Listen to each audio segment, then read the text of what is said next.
Movie की शुरुआत में हमें अलबामा 1992 का सीन दिखाया जाता है, जहां एक भयंकर तूफान आने वाला था। तो तूफान के आने से पहले सभी लोग अपने टाउन से इवैक्यूएट करना चाहते थे, जिनमें से एक फैमिली ट्रक लेके जा रही थी। लेकिन इसमें दोनों बच्चे आपस में झगड़ा करने लगते हैं, तो उनका पिता बीच बचाव करने लगता है। लेकिन तभी तेज हवा के चलते एक पेड़ रोड पे गिरने लगता है, जिससे बचाने के चक्कर में फादर अपने ट्रक से हैवी ऑफ रोडिंग करने लगता है। लेकिन एक जगह पे उसका ट्रक फंस जाता है। साथ ही तेज तूफान और बारिश आने लगती है, तो फादर अपने बच्चों को लेके पास के घर में चला जाता है ताकि वो इस तूफान से खुद को बचा सके। इसके बाद फादर बच्चों से बोलता है कि तुम लोग यहीं पे रुको, मैं ट्रक को किसी चीज से बांध के आ रहा हूँ, वरना वो तूफान में उड़ जाएगा। इसके बाद फादर बाहर जाके ट्रक को एक केबल से कनेक्ट करके एक जेसीबी से कनेक्ट कर देता है। इसके बाद जल्द ही तूफान की गति बढ़ने लगती है, जिससे घर भी हवा में उठने लगता है। तो फादर को बच्चों की फिक्र होने लगती है। लेकिन तभी एक बड़ा सा वाटर टैंक फादर की तरफ आने लगता है, जो उसे कुचलता हुआ निकल जाता है। और ये सारा सीन बच्चों की आंखों के सामने हुआ था, तो अपने फादर की डेथ को देख के बच्चे काफी दुखी हैं। इसके बाद हमें प्रेजेंट डे का सीन दिखाया जाता है, जहां नेशन वेदर सर्विस सेंटर में स्टाफ को कुछ स्पेशल वेदर रीडिंग मिलने लगती हैं। तो एक लेडी अपने बॉस को रिमाइंड करती है कि बॉस, ये रीडिंग ट्रॉपिकल स्टॉर्म से काफी बड़ी हैं, जरूर कोई हरिकेन या तूफान आने वाला है। तो बॉस नील्स इस तूफान को टेमी नाम दे देता है। जिसके बाद वो अपने फील्ड एक्सपर्ट विल को कॉल करके उससे बोलता है कि हम चाहते हैं कि अपने डिटेक्शन ड्रोन से इस तूफान की रीडिंग लो, जिसके लिए विल मान जाता है। वैसे विल उन्हीं दोनों भाइयों में से एक है जो मूवी की शुरुआत में तूफान में फंस गए थे, और अब विल बड़ा हो चुका है। वहीं दूसरी तरफ टाउन का शेरिफ डिक्सन अपने साथियों को बताता है कि 25 साल पहले एंड्रयू नाम के तूफान ने इस टाउन को पूरी तरह से बर्बाद कर दिया था, जिसमें बहुत से लोग मारे भी गए थे। मगर इस बार हम ऐसा होने नहीं देंगे, हमें टाइम रहते टाउन को खाली करवाना होगा। इसके बाद जल्द ही इवैक्यूएशन चालू हो जाता है, लेकिन जल्दीबाजी में लोग जाम लगा देते हैं। जिसके बाद हमें जाम लगने का असली रीजन पता चलता है कि एक कार रास्ते में खराब हो गई है, जिसने रास्ता ब्लॉक कर रखा है। वैसे इस जाम में कुछ ट्रक भी फंसे हुए हैं, जो कि असल में फेडरल रिजर्व को बिलोंग करते हैं। तो इंतजार करते करते एजेंट कैसी थक जाती है, तो वो ट्रक्स को रोड से खेतों में उतार देती है। इसके बाद ये लोग टोबैको की फसल को कुचलते हुए टाउन की तरफ जाने लगते हैं, जहां उन्हें ट्रेजरी बिल्डिंग में ट्रक का सामान उतारना है। जल्द ही ये लोग टाउन तक पहुंच जाते हैं, जहां पे कुछ क्रिमिनल्स कम्युनिकेशन टावर पे छेड़छाड़ कर रहे थे। वहीं दूसरी तरफ विल अपने ड्रोन्स को हवा में उड़ा देता है। जिसके बाद वो नील्स को कांटेक्ट करके बोलता है कि बड़ी, मुझे काफी बैड फीलिंग्स आ रही हैं कि ये हरिकेन पास्ट वाले से भी ज्यादा भयंकर होने वाला है, हमें जल्दी से जल्दी नेशनल गार्ड्स को बुलाना होगा। लेकिन नील्स उसकी बातों पे ध्यान नहीं देता। वही एजेंट कैसी ट्रक्स को लेके ट्रेजरी तक पहुंच जाती है, जहां पे सारा कैश फैसिलिटी में अनलोड कर दिया जाता है। ये सारा कैश ओल्ड कैश है, जो इस फैसिलिटी में श्रेडर के थ्रू डिस्ट्रॉय किया जाना है। पर आखिरी मोमेंट पे फैसिलिटी का श्रेडर खराब हो जाता है, तो साशा एंड फ्रीयर नाम के टेक्नीशियन को बुलाया जाता है ताकि वो जल्दी से इसे ठीक कर दें। और इसी समय एजेंट कैसी अपने बॉस को कॉल करके बोलती है कि बॉस, सारा ओल्ड कैश वॉल्ट में पहुंचा दिया गया है, लेकिन हमें वॉल्ट के सिक्योरिटी कोड को रीसेट कर देना चाहिए, जिसके लिए उनका बॉस मान जाता है। इसके बाद एजेंट कैसी फैसिलिटी के डायरेक्टर रैंडी मोरेनो से कुछ बातचीत करने लगती है, लेकिन तभी फैसिलिटी का पावर जनरेटर भी खराब हो जाता है, जिसे देख के डायरेक्टर मोरेनो की चटक जाती है, जो कैसी से कहता है कि ब्रीज नाम के रिपेयरमैन को ढूंढो, वही इस जनरेटर को ठीक कर सकता है। वहीं दूसरी तरफ विल टाउन छोड़ने वाला था, तो वो अपने भाई ब्रीज को मैसेज भेज देता है कि बेहतर होगा कि तुम ये टाउन छोड़ दो, क्योंकि आने वाला हरिकेन पिछले वाले से भी ज्यादा भयानक होने वाला है।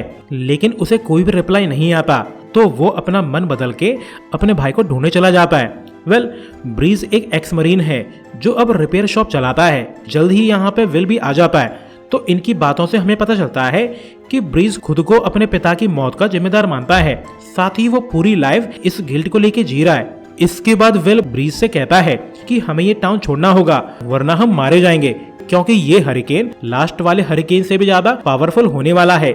लेकिन ब्रीज टाउन छोड़कर जाना नहीं चाहता। वहीं ट्रेजरी के बाहर एक वैन आके रुकती है, जिसमें वो ठग्स मौजूद थे जो कम्युनिकेशन टावर पे छेड़छाड़ कर रहे थे। इसके बाद ठग्स यहाँ पे आके मारकाट मचाने लगते हैं, लेकिन गन शॉट की आवाज सुन के फैसिलिटी में अलार्म बजने लगता है, तो डायरेक्टर मोरेनो जल्दी से वॉल्ट को बंद कर देता है। इसके बाद फैसिलिटी में मौजूद गार्ड्स बैटल के लिए रेडी हो जाते हैं, लेकिन ठग्स एक जगह पे बॉम्ब लगा के उड़ा देते हैं, जिससे काफी सारे गार्ड्स इंजर्ड हो जाते हैं। और इसी समय एजेंट कैसी का पार्टनर एजेंट कॉनर्स भी गार्ड्स को ठोक देता है। यानी कि कॉनर्स एक रोग एजेंट है जो बाहर मौजूद ठग्स के साथ मिलके वॉल्ट का सारा कैश लूटना चाहता है। इसके बाद हमें पता चलता है कि ये ठग ब्यूटी कॉनर्स की जीएफ जाकी है और बाकी दोनों उसके साथी क्लीमेंट और जेंडर हैं।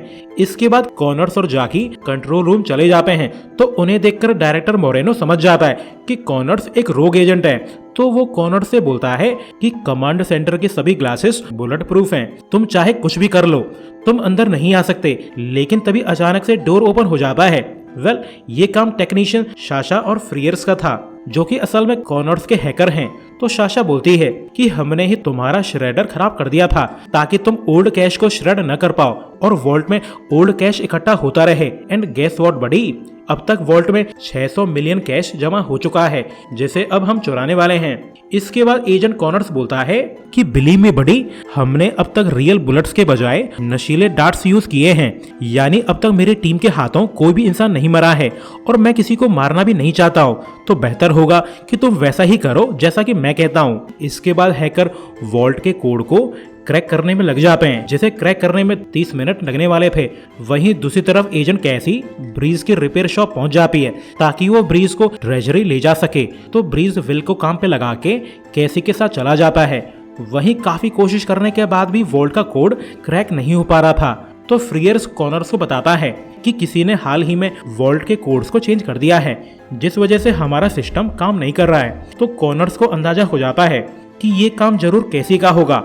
तो कॉनर्स मोरेनो को फोर्स करके उसे पता लगा लेता है कि कैसी ब्रीज नाम के रिपेयरमैन को लेने गई है।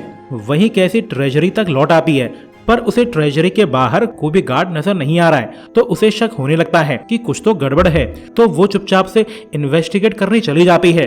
लेकिन तभी कैसी पे गन की लेजर शो होने लगती है तो उसे समझ में आ जाता है कि वो किसी के निशाने पे है। लेकिन तभी ब्रीज बड़े स्टाइल से कैसी को रेस्क्यू करने आ जाता है। लेकिन ये लोग कार लेके निकल पाते उससे पहले ही साशा रोड ब्लॉक कर देती है जिससे इनकी कार ठुक जाती है।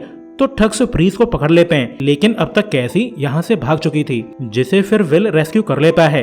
लेकिन अब विल को ब्रीज की फिक्र होने लगती है तो वो कैसी से कहता है कि कुछ लोग ट्रेजरी को लूटना चाहते हैं तो हमें हेल्प बुलानी होगी। तो विल रिमाइंड करता है कि कंट्री का बिगेस्ट हरिकेन आने वाला है यानी हमारी कोई भी हेल्प नहीं करेगा, हमें लोकल कॉप्स को ही बुलाना होगा, वही लोग अब हमारी हेल्प कर सकते हैं। वहीं दूसरी तरफ ठग्स ब्रीज को फैसिलिटी में ले आते हैं ताकि वो बैकअप जनरेटर को रिपेयर कर सके। तो ब्रीज देखता है कि बैड गाइज ने सभी सोल्जर्स को एक रूम में कैद कर रखा है। इसके बाद ब्रीज रिपेयर वर्क में लग जाता है। वहीं कैसी और वेल शेरिफ के ऑफिस जाके उसे सारा माजरा समझा देते हैं। लेकिन शेरिफ अचानक से इन दोनों पे गन तान देता है। साथ ही वो कॉनर्स को रिपोर्ट करता है कि एजेंट कैसी मेरे ऑफिस में मौजूद है। तो कैसी को क्लियर हो जाता है कि शेरिफ भी करप्ट है जो रोग एजेंट कॉनर्स के साथ मिला हुआ है। तो वो शेरिफ को गोली मार देती है लेकिन वेस्ट पहने होने के कारण वो बच जाता है। पर अब तक कैसी और वेल अपनी गाड़ी लेके भाग चुके थे तो शेरिफ उनका पीछा करने लगता है। लेकिन वेल अचानक से अपनी गाड़ी को रोक देता है जिससे शेरिफ की कार इनकी कार में ठुक जाती है जिससे वो इंजर्ड हो जाता है। तो कैसी शेरिफ की गन ले लेती है। वहीं ट्रेजरी में जनरेटर को रिपेयर करने के बजाय ब्रीज मस्त दारू पी रहा था तो कॉनर्स यहाँ पे आके उसे डराने धमकाने लगता है। वहीं दूसरी तरफ कैसी विल को बताती है कि पूरे टाउन का कम्युनिकेशन सिस्टम डाउन है लेकिन ट्रेजरी में हैकर्स बड़ी आसानी से अपने काम को कर रहे हैं। यानी ठग्स के पास कोई स्पेशल चैनल है जिसके थ्रू वो लोग ऑनलाइन हैं। तो हमें उनकी लाइन का पता लगाना होगा ताकि हम उसे डिस्ट्रॉय कर सकें। इसके बाद जल्द ही ये लोग एक कम्युनिकेशन टावर तक पहुंच जाते हैं तो इन्हें सिग्नल मिलने लगते हैं। तो विल गाड़ी से एक केबल लेके टावर पे चढ़ने लगता है ताकि ये लोग केबल को खींच के टावर को कमजोर कर सकें और बाकी का काम ये तूफान कर देगा। जल्द ही विल केबल को टावर से कनेक्ट कर देता है लेकिन तभी वो नोटिस करता है कि एक ट्रक उनकी तरफ आ रहा है। तो वो कैसी को अलर्ट कर देता है जो ट्रक पे अंधाधुंध गोलियां चलाने लगती है जिससे जाकी और जेंडर मारे जाते हैं और फिर इनका ट्रक एक जगह पे ठुक जाता है। वहीं ट्रेजरी में हैकर्स ने वॉल्ट के सिक्योरिटी सिस्टम को हैक कर लिया था तो कोड्स इनके सामने शो होने लगते हैं। मगर तभी कैसी ट्रक से केबल को खींच देती है जिससे कम्युनिकेशन टावर टूट जाता है यानी कम्युनिकेशन चैनल भी खत्म हो चुका है। तो हैकर्स को लास्ट कोड मिल पाता उससे पहले ही नेटवर्क चले जाते हैं यानी उनकी सारी मेहनत बर्बाद हो गई। इसके बाद जल्द ही ट्रेजरी की लाइट भी चली जाती है। साथ ही ब्रीज ने अभी तक बैकअप जनरेटर को भी ठीक नहीं किया है तो क्लीमेंट को गुस्सा आने लगता है और वो ब्रीज को मारने के लिए रेडी हो जाता है, पर आखिरी मोमेंट पे ब्रीज जनरेटर को ऑन कर देता है तो क्लीमेंट उसे जिंदा छोड़ देता है। लेकिन उसे अंदाजा नहीं है कि उसके जाते ही ब्रीज सभी सोल्जर्स को आजाद करवाने पहुंच जाता है, लेकिन वो ऐसा कर पाता उससे पहले ही फ्रीयर्स उसे देख लेता है तो वो फेंसेस की बिजली ऑन कर देता है, जिससे ब्रीज को तगड़ा झटका लगता है। वहीं कैसी और विल ट्रेजरी तक पहुंच जाते हैं और वो अब कैसे भी करके हॉस्टेजेस को बचाना चाहते हैं। और इसी समय कॉनर्स भी ट्रेजरी लौट आया है तो वो क्लीमेंट को बताता है कि अब तुम्हारा भाई मर चुका है, वो कैसी को चेस करने में मारा गया। आई एम सॉरी बडी। और ये सुन के क्लीमेंट काफी ज्यादा गुस्सा है। इसके बाद शेरिफ और उसके सभी साथी भी यहाँ पे आ जाते हैं, जो कॉनर्स और क्लीमेंट पे अपनी गन तान के बोलते हैं कि इस तूफान का फायदा उठा के वॉल्ट को लूटने का प्लान हमारा था, लेकिन तुम तो ऐसे बिहेव कर रहे हो जैसे कि हम एग्जिस्ट ही नहीं करते हो। लेकिन कॉनर्स डायरेक्टली शेरिफ को मार देता है और कहता है कि गाइस, मैं तुम सभी को $20 मिलियन पर हेड के हिसाब से दूंगा, तुम मेरे लिए काम करो। तो ये सुन के ये करप्ट कॉप्स आसानी से कॉनर्स की बात मान जाते हैं। वहीं दूसरी तरफ एक मॉल में कैसी एक रेडियो का यूज करके कॉनर्स को कांटेक्ट करके बोलती है कि मैं वॉल्ट खोल दूंगी, लेकिन तुम्हें पहले कुछ हॉस्टेजेस को रिलीज करना होगा। तो कॉनर्स फैसिलिटी डायरेक्टर मोरेनो और ब्रीज को रिलीज करने के लिए मान जाता है, लेकिन बाकी गार्ड्स को रिलीज करने से पहले कैसी को वॉल्ट ओपन करनी होगी। तो कैसी कॉनर्स को अपनी लोकेशन दे देती है। इसके बाद जल्द ही शेरिफ के आदमी ब्रीज को लेकर मॉल पहुंच जाते हैं, जहां पर कैसी ने उन्हें बुलाया था, लेकिन वो मोरेनो को अपने साथ लेके नहीं आए हैं। तो कैसी उनसे मोरेनो की लोकेशन पूछने लगती है, लेकिन वो कैसी के साथ कोऑपरेट नहीं करते। तो विल कुछ सोच के मॉल के ग्लास रूफ को शूट कर देता है, जिससे मॉल में हवा भरने लगती है और सभी लोग बाहर उड़ जाते हैं। लेकिन कैसी और विल अभी भी ठीक थे, क्योंकि उन्होंने खुद को बांध रखा था। यानी ये सब इन दोनों का प्लान था, क्योंकि उन्हें पता था कि कॉनर्स कभी भी उनके साथ कोऑपरेट नहीं करेगा। वैसे विल ने अपने भाई को भी सिग्नल कर दिया था, तो उसने एंड टाइम पे एक बार को कस के पकड़ लिया था, जिससे उसकी जान बच गई है। इसके बाद कैसी और विल ब्रीज के रिपेयर शॉप पहुंच जाते हैं, इस उम्मीद में कि ब्रीज बचते बचाते यहाँ पे लौट आया होगा। लेकिन ब्रीज यहाँ पे लौट के नहीं आया था। तो कैसी डिसाइड करती है कि हमें भागने के बजाय फाइट बैक करना चाहिए। लेकिन तभी ठग्स यहाँ पे आ जाते हैं। तो क्लीमेंट बोलता है कि कैसी, जल्दी से हमें कोट्स दे दो, वरना सभी होस्टेजेस मारे जाएंगे। जिस पर कैसी भी कह देती है कि तुम लोग अगर विल को जाने दो तो मैं तुम्हारे साथ चलने के लिए तैयार हूँ। लेकिन तभी हरिकेन की वजह से सी का वाटर लेवल बढ़ने लगता है, जिससे टाइड्स के साथ पानी टाउन में आने लगता है, जिससे ब्रीज की रिपेयर शॉप पूरी तरह से डिस्ट्रॉय हो जाती है। लेकिन विल की धांसू कार उनकी जान बचा लेती है और यही हाल कैसी का भी था। वो अभी तक जिंदा है, लेकिन उसे कॉनर्स पकड़ लेता है। वहीं ब्रीज एक स्पीड बोट लेके विल को ढूंढ लेता है। साथ ही वो विल को बताता है कि बैड गाइज ने कैसी को पकड़ लिया है, तो अब हमें कैसी को बचाना होगा। इसके बाद जल्द ही ठग्स कैसी को लेके ट्रेजरी लौट आते हैं, जहाँ पे कॉनर्स कैसी से कहता है कि जल्दी से वॉल्ट को खोलो, वरना मैं मोरेनो को श्रेडर में डाल दूंगा, जिससे उसका टमाटर सॉस बन जाएगा। तो कैसी उसकी बात मान जाती है, साथ ही वो वॉल्ट को खोल देती है। तो ठग्स इतना सारा पैसा देख के बहुत खुश हैं। लेकिन तभी अचानक से कॉनर्स मोरेनो को मार देता है, ये कहते हुए कि कैसी, तुमने मेरी लवर जैकी को मार दिया है, तो अब तुम्हारे दोस्तों को मरना होगा। इसके बाद जल्द ही ठग्स सारा पैसा ट्रक्स में लोड करके यहाँ से निकलने लगते हैं और यही सीन विल और ब्रीज भी देख रहे होते हैं। तो विल कहता है, अब तक तो हरिकेन मजे ले रहा था, असली हरिकेन तो अब आने वाला है, क्योंकि अब ये टाउन इस हरिकेन के बीचों बीच में है। यानी अब हमारे पास कुछ ही घंटों का सेफ टाइम बचा है। अगर इस टाइम में हमने इस टाउन को नहीं छोड़ा तो हम मारे जाएंगे। इसके बाद ये दोनों भाई गाड़ी लेके ट्रक्स को चेस करने लगते हैं और दोनों भाई एक दूसरे से अपनी पुरानी मिस्टेक्स के लिए माफी मांगने लगते हैं। और फिर जल्द ही ये लोग ट्रक्स तक पहुंच जाते हैं। साथ ही अब स्टॉर्म भी इनका पीछा कर रहा था और फिर दोनों भाई चुपके से आखिरी ट्रक में चढ़ जाते हैं, जहां से फिर ब्रीज ट्रक के कैबिन में घुस के ट्रक को हाईजैक कर लेता है। एंड सरप्राइजिंगली इस ट्रक को शाशा और फ्रियस चला रहे थे, तो वो विल की गन को देख के डर जाते हैं। इसके बाद विल अगली ट्रक पे चढ़ जाता है, जिसमें कैसी थी। ऑब्वियसली हीरो अपनी आइटम को बचाना चाहता है और इसी ट्रक के कैबिन में क्लीमेंट कैसी से बोलता है कि तुमने मेरे भाई को मारा है, तो मैं तुम्हें बहुत बुरी मौत देने वाला हूँ। लेकिन कैसी क्लीमेंट पे हमला कर देती है, जिससे ड्राइवर का ध्यान भटक जाता है। और वो ट्रक को संभाल पाता उससे पहले ही कैसी उसे गोलियों से भून देती है, जिससे ड्राइवर मारा जाता है। इसके बाद ट्रक रोड से उतर जाता है और वो सीधा वाटर टैंक में टकराने वाला था, लेकिन समय रहते ही वेल यहाँ पे आ जाता है, जो ड्राइवर के हाथों से ट्रक को अपने काबू में कर लेता है और इसी सब का फायदा उठा के कैसी क्लीमेंट को भी मार देती है। यानी अब 2 ट्रक्स इनके काबू में हैं और आखिरी ट्रक में कॉनर्स मौजूद है।